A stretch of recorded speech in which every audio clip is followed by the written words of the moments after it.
এখন বাংলাদেশে বেকারের সংখ্যা প্রায় 1.8 মিলিয়ন এবং গ্র্যাজুয়েট বেকারের সংখ্যাটা আমরা পেয়েছি 25 থেকে 26 লক্ষ এবং আমরা 5 লক্ষ বলেছি 2 বছরের মধ্যে সরকারিভাবে, সরকারি খাতে না, সরকারিভাবে সবাই তো রেভিনিউ খাতে না, সরকারের বিভিন্ন প্রশিক্ষণ কার্যক্রমের মাধ্যমে এবং সরকারের বিভিন্ন প্রকল্পতে অনেকের কর্মসংস্থান নিশ্চিত করা হয়।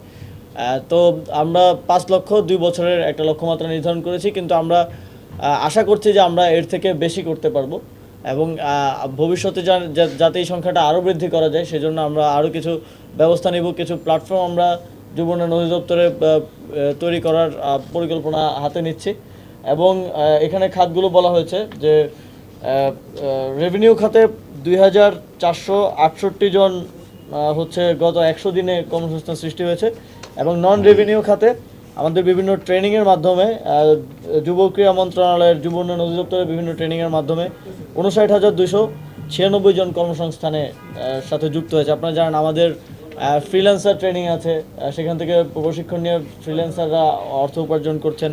ড্রাইভিং ট্রেনিং আছে, তারপরে ট্রাফিকের আমরা যে সচেতনতা ট্রেনিং দিলাম তারপরেও সেখান থেকে কর্মসংস্থান হচ্ছে এবং অন্যান্য মন্ত্রণালয়ের তালিকাগুলো, পূর্ণাঙ্গ তালিকাগুলো আমরা এখানে পাইনি।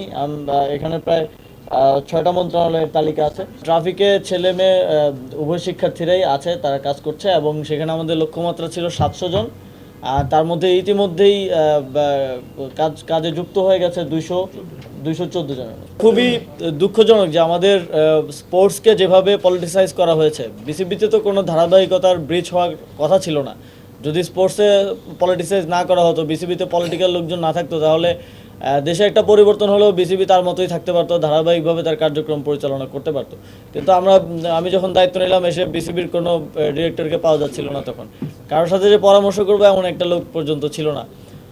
তো স্টেক হোল্ডারদের সাথে কনসালটেশনের মাধ্যমে এবং গঠনতান্ত্রিক অনেক জটিলতা ছিল, সেগুলো দেখে নিয়মতান্ত্রিক উপায়ে আমরা বিসিবির যেই আইসিসির যেই ফ্রেমওয়ার্ক আছে তার মধ্যে থেকে নিয়মতান্ত্রিকভাবে আমরা বিসিবিতে পরিবর্তনটা এনেছি এবং এটা বাস্তব যে জোড়াতালি দিয়ে চলছে, কারণ অনেক ডিরেক্টররা এখন নেই এবং কিভাবে নতুন ডিরেক্টর বা আমরা যেই বিসিবির গঠনতন্ত্র আছে তার ভিত্তিতে নতুন ডিরেক্টরদেরকে আমাদের নিতে হবে এবং সেটা নেওয়ার ক্ষেত্রেও কিছু চ্যালেঞ্জ আছে। যেমন আমাদের ক্রীড়া সংস্থাগুলো এখনও পুনর্গঠন হয়নি, পুনর্গঠনের কার্যক্রম চলমান আছে, আপনারা জেনেছেন।